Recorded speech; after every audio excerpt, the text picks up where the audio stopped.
J'aimerais faire une petite vidéo par rapport à l'événement qui est arrivé hier à Laval, le chauffeur d'autobus, parce que je trouve qu'en ce moment, il y a comme beaucoup de débats du genre faut pas l'excuser pour sa santé mentale et beaucoup de haine punitive. Puis c'est deux sujets extrêmement complexes et importants pour l'avenir de nos sociétés. Le côté punitif au niveau légal, j'aimerais juste dire ça de façon simple parce que je veux plus parler de l'autre côté. Euh, Toutes les études sont unanimes. Le punitif a tendance à empirer les criminels et dans de rares cas, il va y avoir des... Ben, bref, non, c'est ça, c'est justement, dans de rares cas, ça n'empire pas, mais c'est quand il y a du réhabilitatif qui arrive. Mais dans certains cas, mettons des gens qui ont été mis dans le trou, là, dans le noir complètement pendant des années, sortent de là comme des espèces de moines bouddhistes, parce que dans le fond, il n'y avait pas le choix d'arriver là. Mais dans la plupart des cas, le punitif nuit et empire la personnalité. Ce qu'il faut, c'est des modèles beaucoup plus réhabilitatifs au niveau de la criminalité. Cela dit, cette personne-là, même si elle avait une raison, même si elle y a pensé la veille, même si son ex travaillait là, même si on l'accuse d'un premier degré prémédité, elle était en psychose. Tous les témoignages le disent. J'ai même par hasard parlé à un psychiatre qui était sur les lieux, qui a aidé beaucoup de gens en PTSD. C'est clair que la personne était en psychose. Nue, criait, frappait les policiers, c'était complètement émotionnel. C'est pas ce qu'un psychopathe va faire. Je pense que le Québec est traumatisé un peu à cause de Turcotte, le chirurgien qui a tué ses enfants, puis je suis d'accord sur son cas à lui, qui faisait partie du 1% rare de psychopathes qui semblait être très stratégique, froid et calculé. C'est pas du tout ce qu'on voit dans cette personne-là. Puis là où c'est vraiment important, c'est qu'au lieu qu'en ce moment, ce qu'on retienne de cet événement-là, c'est le désir de le punir, parce que c'est le désir de punir qui l'aurait amené là, lui-même. C'est le contraire. C'est le désir de prévenir qui devrait être notre motivation. Excusez ma gale de feu sauvage qui est finie. Donc, tout ça pour dire, quand on fait de la prévention, ce qu'on comprend d'un point de vue de la psychose, c'est le danger que ça arrive finalement à n'importe qui. N'importe qui peut être poussé à bout pour plusieurs raisons dans la société et en venir à blesser, en venir à nuire, en venir à tuer, en venir à complètement perdre son mental, à complètement perdre ses références, à faire ce qu'on appelle une crise psychotique. Je vais vous faire un résumé très rapide de la plupart des éléments à comprendre en psychologie. En fait, les deux grands éléments à comprendre en psychologie. La névrose et la psychose. La psychose, c'est un peu comme être dans un état de rêve. Et la névrose, c'est un peu comme, tu sais, quand on dit aux gens qu'il faut qu'ils lâchent prise puis qu'ils laissent aller. La névrose, c'est le contraire du lâcher prise. C'est vraiment le contrôle, c'est la main crispée, c'est l'hyper-contrôle qui peut amener. Et puis c'est comme si un peu l'esprit est un élastique.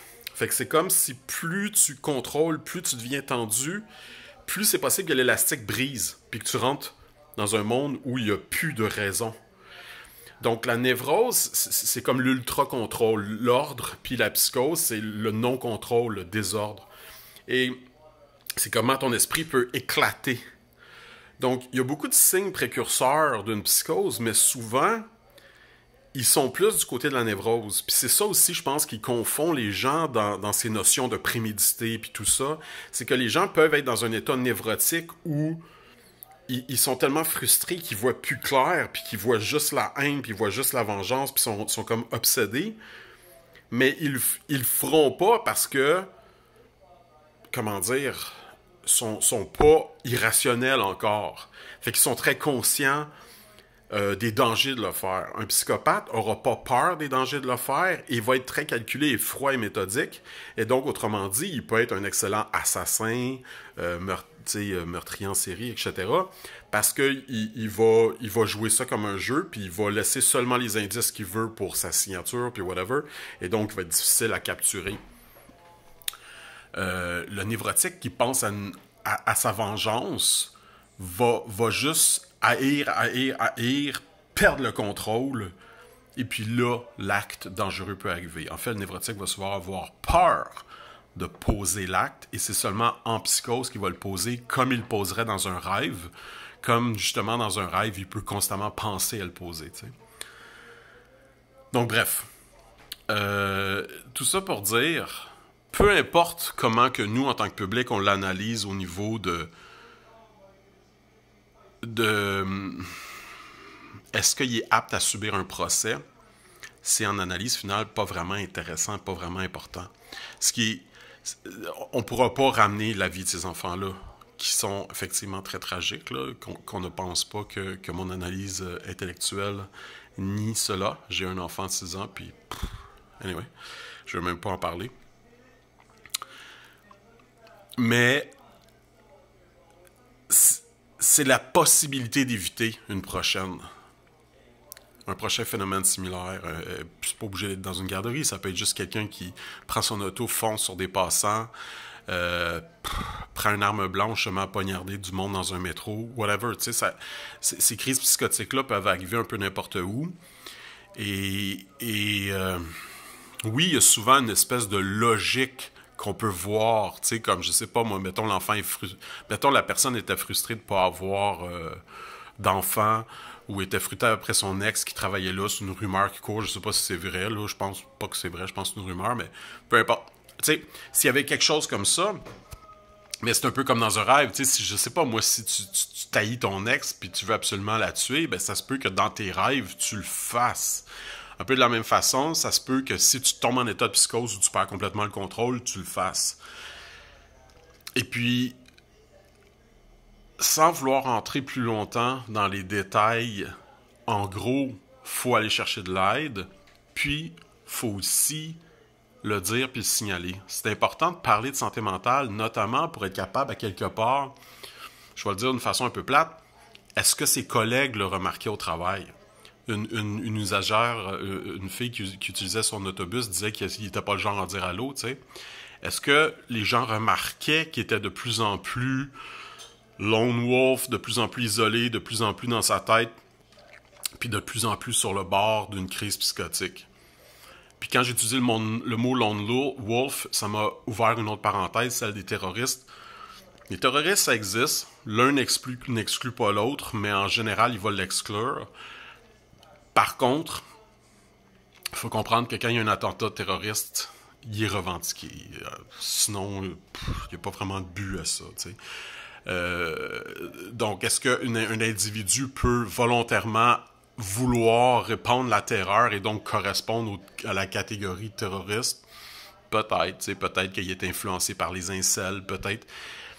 Mais tout ça est un peu secondaire parce que oui, il y a beaucoup de désinformation, puis oui, il faut sévir contre la désinformation, puis c'est pour ça que c'est important de sévir contre toute la désinformation qui s'est faite dans ces dernières années.